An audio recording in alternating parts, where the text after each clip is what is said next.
Bloodwolf Arts Studio. Unleash the artist within. All right, welcome to the Blood Wolf Reading Hour. With Blood Wolf Art Studio, I'm your host, Mr. Moonlight, and today we are continuing with our special guest, Robyn Murray here, reading her book, From Surviving to Creating. So last week we went over on the first chapter of her story, talked about an experience when she was 3 years old that she shared, that's in our book, and we talked a little bit about that, and then we got into the reflective activity, and I extended the invitation for anybody participating to go ahead and work through that. I really enjoyed working through that. We talked a little bit about that, and I ended up diving straight into that, and I had some interesting insights. So I'm real excited to continue this next chapter because I'm already finding the benefits that I'm experiencing from going through this.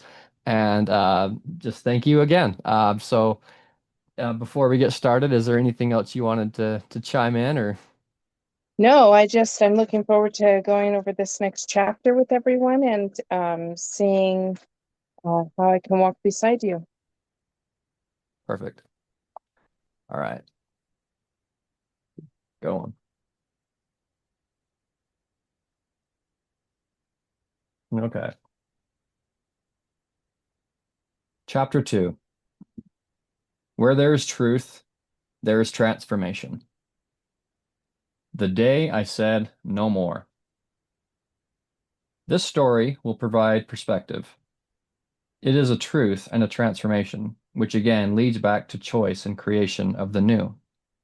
It takes courage and strength to say, no more. At 12 years old, I believed I could outthink danger, that if I spoke with clarity, if I reasoned with calm and compassion, I could talk my way out of the nightmare I was living in. He wasn't my father. He was my mother's boyfriend. He lived in our home and took far more than space. I thought I was clever, that I could understand the why and maybe change the what, that if I could just ask the right questions, find the right moment, I could stop the abuse. He gave me drugs, sometimes with my mom. And in those moments, high as we were, I felt something close to connection. I felt noticed.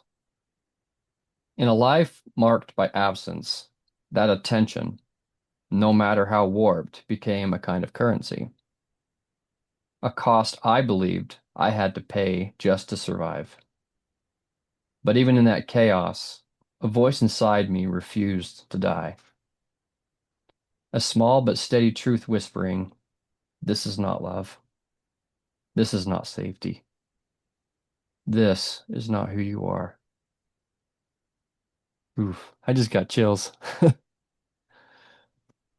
Uh, I remembered the moment clearly. I looked him in the eye and asked, why are you doing this? You're supposed to be my dad. He looked at me with something twisted in his expression and said, that's the problem. I know I'm supposed to be your dad, but I can't help it. You're just so beautiful. Even at 12, I knew that wasn't fatherhood. That wasn't love. That was evil hiding in plain sight. I told him I didn't want it anymore. He tried to keep control the way predators do, with fear. She won't believe you, he said. No one will. And for a while, I stayed quiet. But that voice inside of me, it never stopped whispering. It kept telling me I deserved more. I was more. At 14, I spoke again, but this time I didn't ask. I said, I'm done. He threatened to cut me off. I won't give you anything, he said.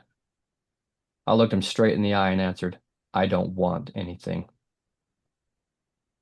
That was the last day I ever accepted anything from them. that was the day I began my rescue.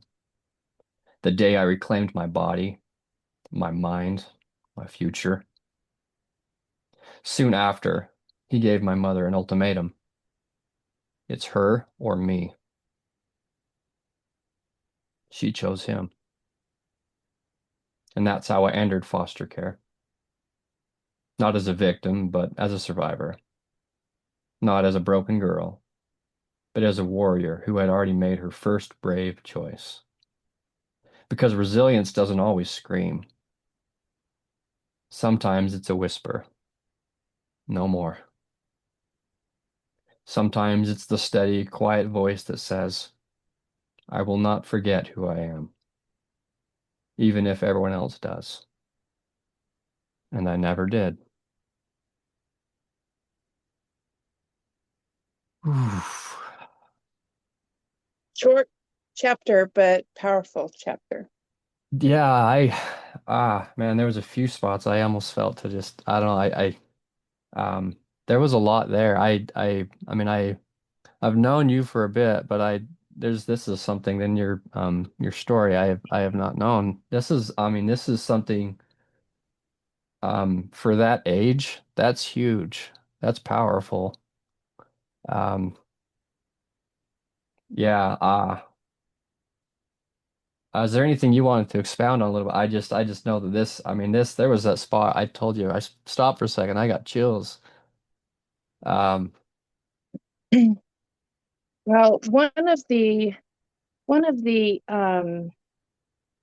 skill sets that I developed growing up the way that I did was I could use my words and my mind as a tool and sometimes as a weapon.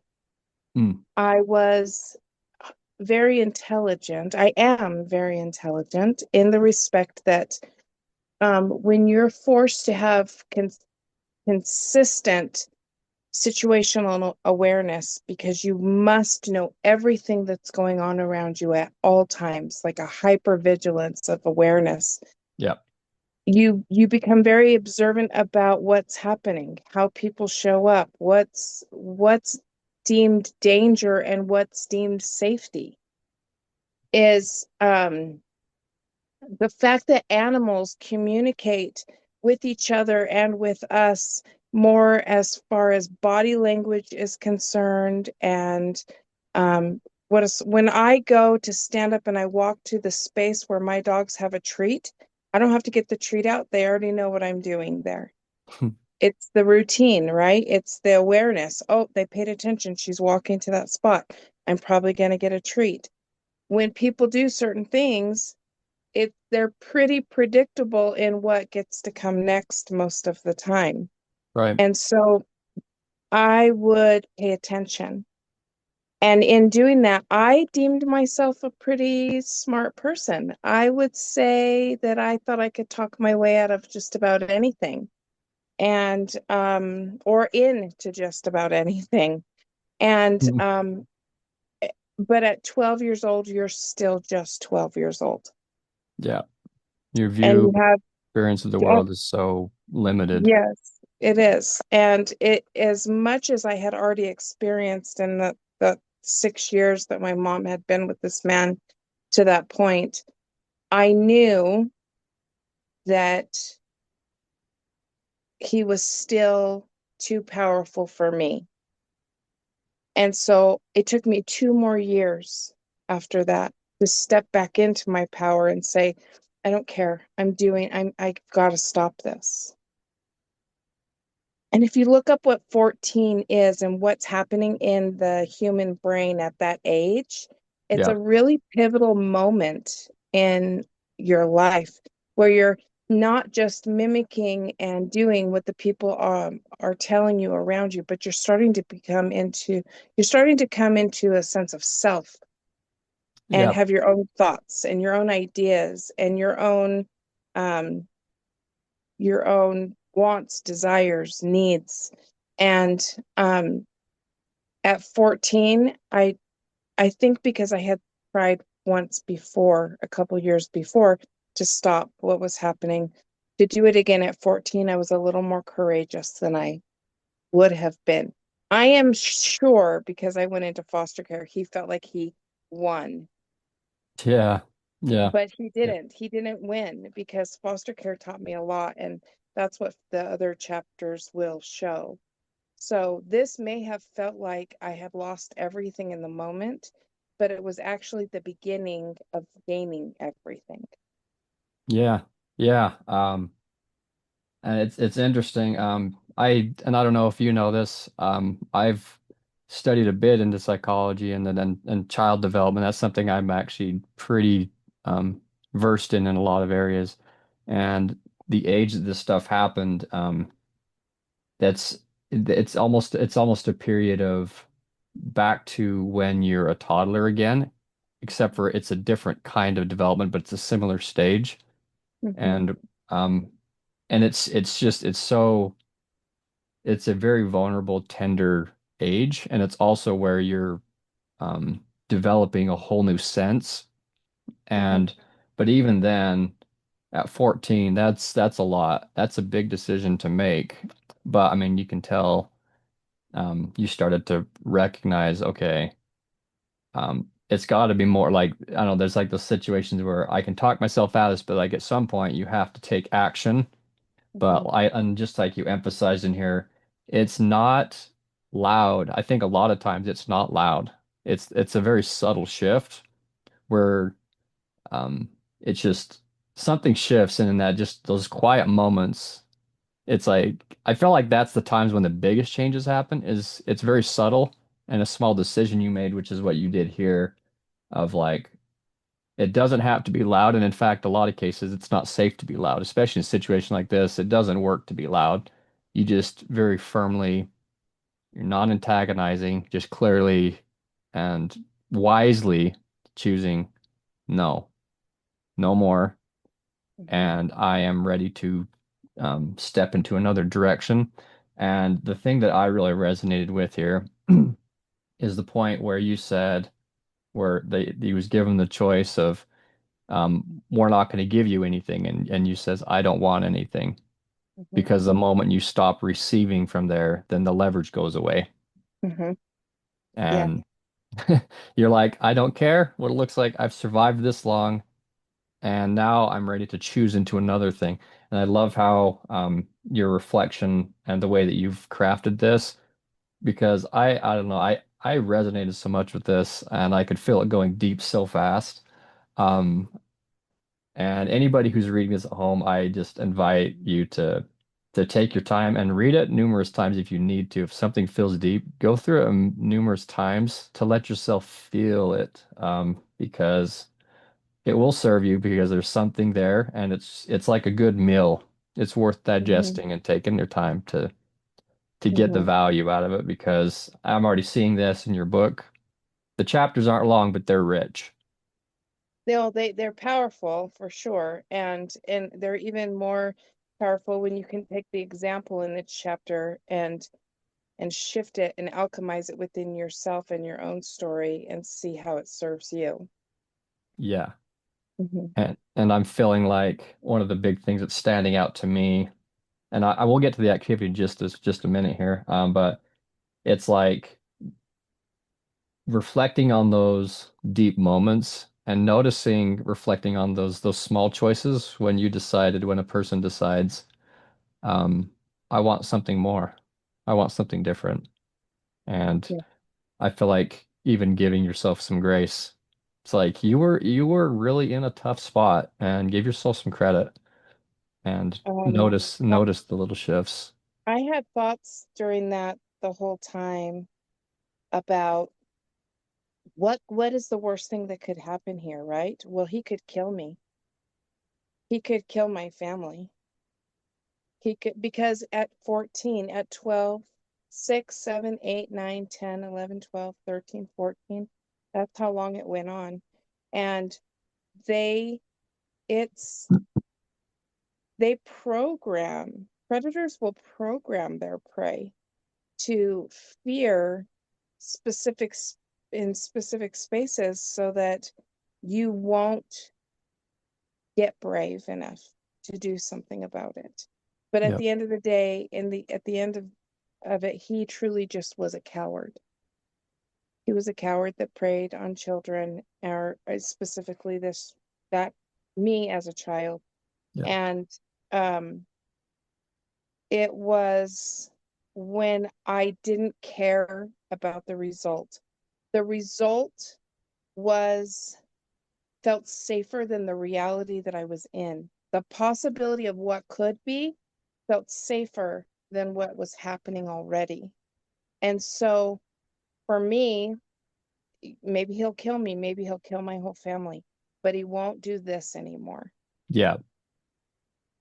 Because it's like even if that happens, that's like I don't know, I would rather that than this continued living hell. Yeah. Yep.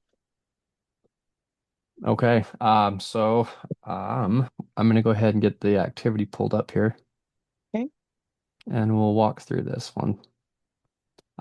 I gotta say I'm excited to dig into this because the first activity was I found very powerful for me.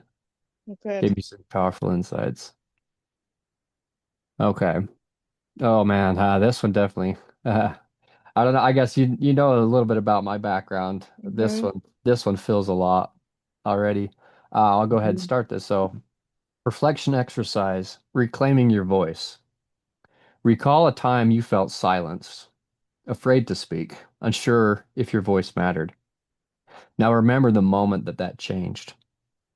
The moment something inside you whispered, no more.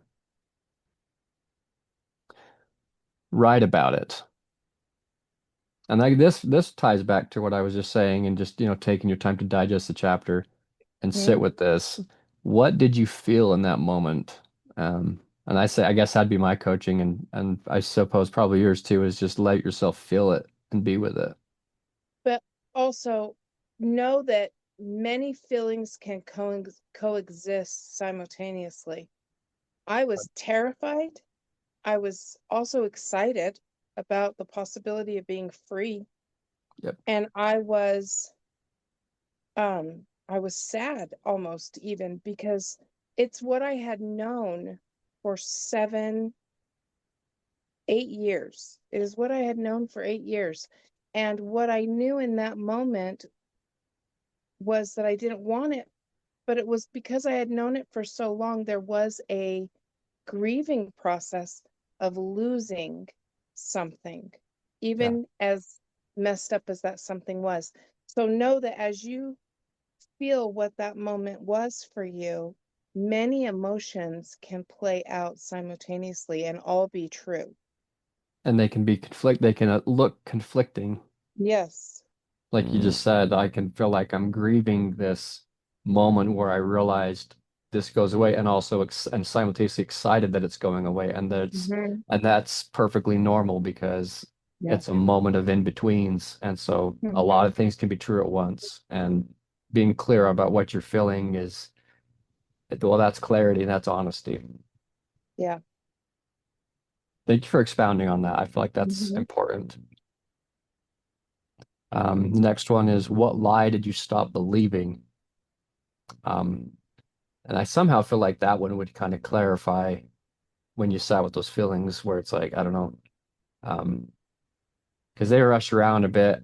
And after you sit with them for a bit, you could find a uniting thread like, well, what lie did I stop believing in that moment when that fear or that anxiety, that terror, that excitement, Mm-hmm. um, maybe guilt, whatever, and taking a look at in that moment, what was the lie? What thing did you know that was true, that was not true, that you realized that you guys going to stop reaching for? Yeah. Next one, what part of you began to awaken? Um, I like how this polarized a little bit. It's like, what are you stop believing, and then what part of you did you start to awaken to? Except, again, it's that polarity. Well, and in that, so what lie did I stop believing? Okay, and then I can presence that within myself and feel through that again.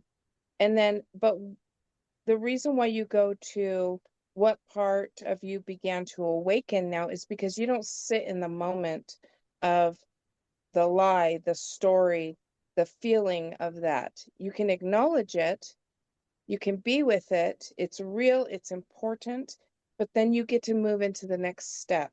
And the Yep. next step is then what do we do and where do we go from here? And that's important. You to sit in the space for too long of the story, the longer I sit there, the harder it is for me to move out of it. And Right. so, what lie did I stop believing? That I had no value, that was my value. My value was to be what I was conditioned to be for so long. That was the only value I had. So when I stopped believing that that was the truth, that I had a different and greater purpose, there's a part of me that started to wake up. And that was the part that could start asking questions about possibilities that I didn't know existed because I thought I only had one job. Right. And it's almost like the lie is this rock. When you removed the lie, then what's treasures underneath it? Mm-hmm. And I feel like that would maybe that could be a good visualization for people to imagine to assist them to move it to the side and start looking for what's been covered up underneath that. Mm-hmm. Now ask yourself, where in your life do you still need to say no more? And I feel like this is like an expansion. It's like, okay, now you've uncovered this truth. You've let go of this thing that's clearly not true. You've discovered this beautiful gem. And then it's like, where else have I been? What other rocks have I yet to move aside? Because what can be under that one? Well, because life is an ongoing journey, it's not a destination. We're not getting somewhere, we're achieving by experiencing. And so, Right. as the experiences continue to unfold, as we age and mature and we see things differently, there's always these steps are going to be a forever fallback, even for myself. I've worked through these steps many, many, many, many times, yet here I am going, oh, I can see myself using these steps again in this current part of my life. I'm not in the same story I used to be in, but I'm Yeah. experiencing something new. And so, where do I get to step forward? I mean, I look at it as I like the analogy of like I found this beautiful treasure. It's like, what else am I ready to uncover? And Mm-hmm. it's like I can use this first experience, like, oh, I found something under here. It's going to continue, and I'm going to go see what else I can find because I know there's more. Like you mentioned, there's something different here. And you get rid of what doesn't serve you to make room for what does. You get to Yeah. make space. Yeah. So what do you get to let go of and say no more to make space for what you deserve to have in it? And then this one is what boundary is ready to be drawn? And I feel like it would be worth mentioning here because along my own journey, I didn't realize exactly what a boundary was. I used to give ultimatums and I thought that was a boundary. Mm-hmm. Um, but one thing it was such a game changer for me is boundaries are about acknowledging a situation and then deciding how I'm going to respond to someone else's behaviors. If they choose to show up to a behavior, I can accept it just as it is and say, okay, that's how it is, and I'm okay with that, and I can make that work. And then also the boundary is, as long as that behavior is there, how am I going to respond? It's very empowering because it's not about controlling them. And it's Mm-hmm. like, what area in my life or what activity or person am I ready to say, you know what, I am ready to say that doesn't serve me, and I'm ready to draw a line and say, if that shows up, this is how I will respond to take care of me. Yeah, a boundary is a line for yourself, not for other people. Yep. About if you're setting boundaries for others, that's manipulation. Yep. You're manipulating them.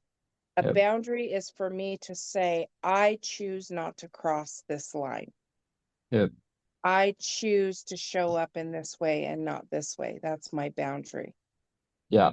And And it's showing up and saying, well, if someone does cross this line that I'm clear about for myself, how am I going to respond? Yeah. Which is like what I feel like you did in your story. You said, this is my line, and this is what I'm willing to do. And for you is like, I'm willing to walk away, and I'm willing to not receive what you're giving because I know it comes with conditions that I'm not willing to negotiate Mhm. anymore.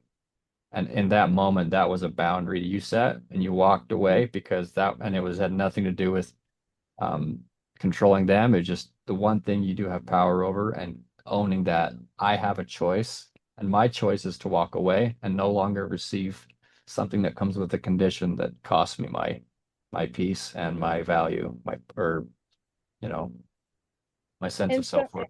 and what I was being given was not for my higher good anyway. Yep. It was to keep me submissive and to keep me contained and controlled. And I didn't I didn't participate in any of the activities with them um, for the sake of the activities. I participated in them because that was my sense of connection with my mother. And it wasn't shifting or changing into anything else anyway. So I didn't want any of it. It's a thing I call the hidden price tag. Yeah. Hmm. It's to participate, I have to pay this price, and Yeah. it's not till you don't get told it up front, but you know it's there because the pattern. Hmm. Um, and this last one, what truth are you ready to speak? And I feel like this is kind of a mirror of this other one. What part of you began to awaken? What Hmm. gem have you discovered that you're ready to show and Hmm. to put out there and say, you know what, this is what's true because I know I've experienced, like you've been sharing with your book. This is what I know. This is my experience, and this is the truth I've discovered that I'm ready to say. That no more. Hmm. Will not be silent. This is what's true. Hmm. There's no shame. There's no judgment. It's not about causing it's kind of like, and especially in a situation like this, where perpetrators will say, you know, you can't say that, but because they want to protect themselves. But in your situation, it's like, well, I'm not attacking anybody. I'm saying the truth because it's ready to be said. Like you sharing your book, what truth is ready to be spoken so Yeah. that it can inspire others and uncover something something that's amiss. And I would say perhaps at the end, mostly what what light are you ready to let shine so that you can find your place, you can find your people, I suppose. Well, yeah, if you say it, then you can become free of it. Yeah. And this quote, or this sentence at the end, remember, saying no more isn't weakness, it's the beginning of becoming whole. What would you like to expound on that phrase there? What's that? Would you like to expound anything on what this phrase means to you specifically? Yeah, so remember saying no more isn't weakness, it's the beginning of becoming whole. Well, that's the moment. That is the moment when I could stand. I imagine 12, me at 12 years old was 40 years ago. So, the human mind is the most unreliable memory. Hmm. Like our memories are just not that reliable, but we can remember to the best of our ability. And traumatic events often stay with us a little firmer than other events, things that are attached to emotion, right? Yep. Are more remembered. And so I imagine at 12 when I went to him and I said, I don't know, I'm sure I I was I'm sure I was timid, and I probably didn't stand firmly in my power. I was probably more asking him if we could stop than telling him we were going to. Yep. But then at 14, I was more courageous. And so to say, I'm not doing this with you. I didn't yell. I didn't scream. I didn't fight. I didn't have a tantrum. I didn't throw things. I didn't hit walls. I just said no. And I remember it felt like an army of people standing behind me. And it felt like I had no fear, that I was resolute, and that this was going to stop.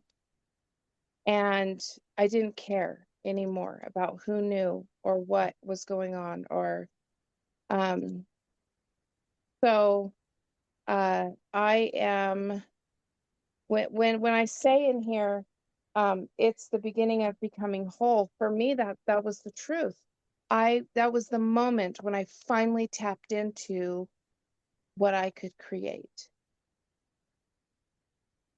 And as small as it was, and I truly don't believe I completely understood at 14 what I was setting out to do, but I knew it was going to be better than what I was doing, what was happening and what I was doing in the moment. Well said. I just I just share a thought that comes to mind when I read that is sometimes in those tough situations, it almost it can feel like I have to, if I say no more, then that means I'm not strong. And if I say no more, then that means maybe I'm not enough, or maybe I'm not strong enough, because I know there's some backgrounds, some people, like that was a background I came from for sure, where I felt like if I were to say no more, then I was admitting a weakness, and that meant I wasn't strong, and that meant that I couldn't do it. I couldn't move on. But that wasn't true, because that was acknowledging the truth of how much I was actually hurting. Mhm. And saying no more was acknowledging that little me that said, I can't do this anymore. And that's the truth, because I'm crumbling. Yeah. And that didn't mean I was weak. It meant I was human. Yeah. And And you were growing. yeah, because that's what happens when you Yeah. say I'm done with this part. Then that's the part, like the trees, it's flaking off, and there's new Hmm. growth underneath. And to trust that when it feels like no more, like I'll know when it's done, and I know. Well, have you ever seen a butterfly when it actually, like the metamorphosis that it goes through in the cocoon?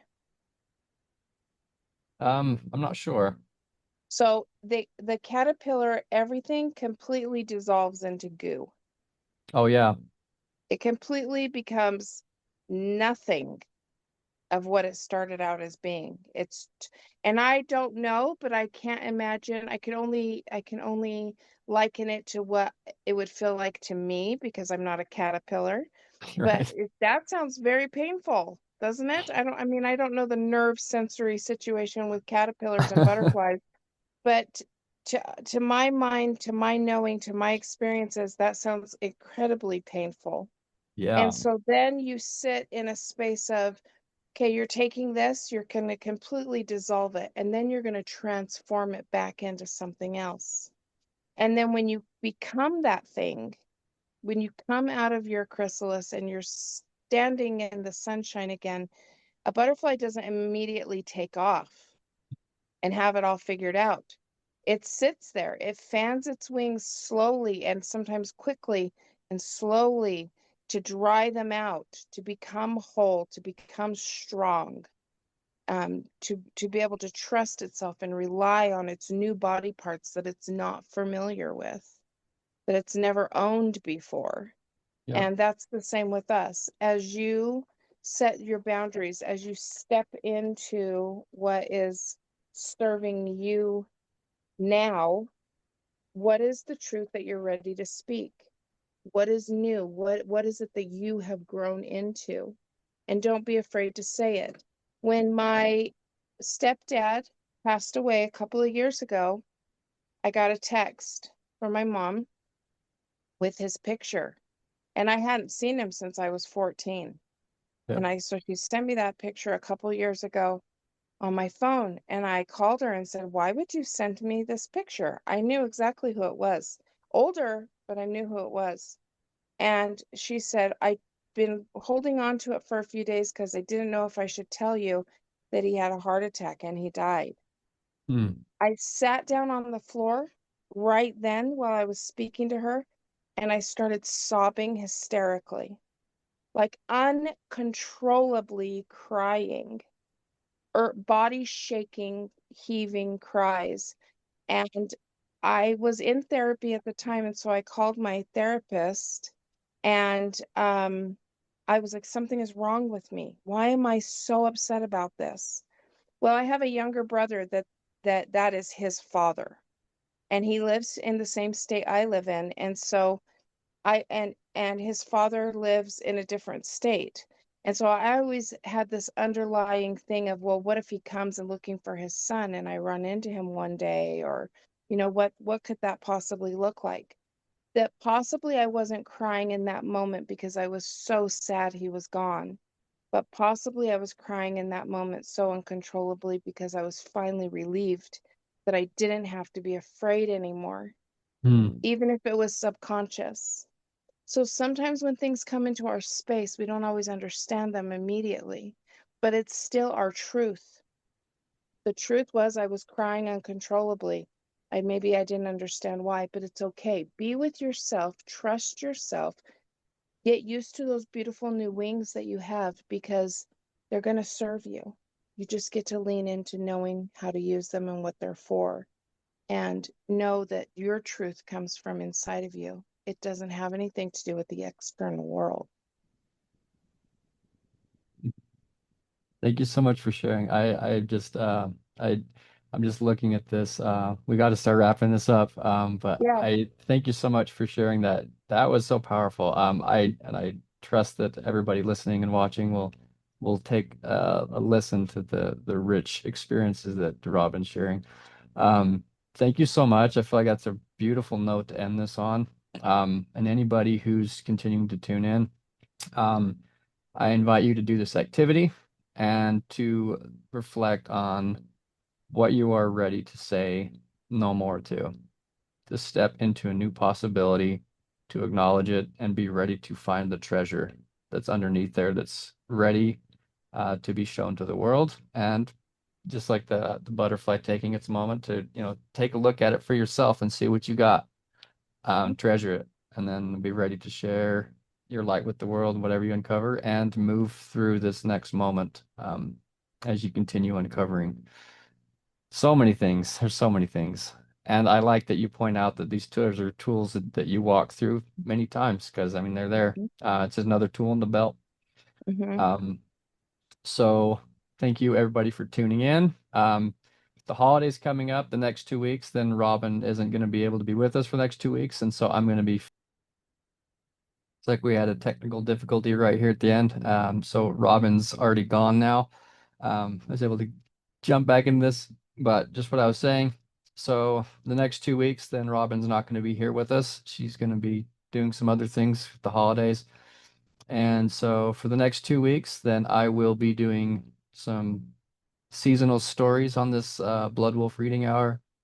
Next week it's going to be on Christmas, and so I'm going to be reading a Christmas story. I haven't chosen. There's so many cool Christmas stories to do, and I'll be updating as that time gets closer which one I'm going to be doing. But next week I'll be doing a Blood Wolf Reading Hour with a Christmas story, and then the following week for New Year's, then I will also be doing another one, something to kick off the new year.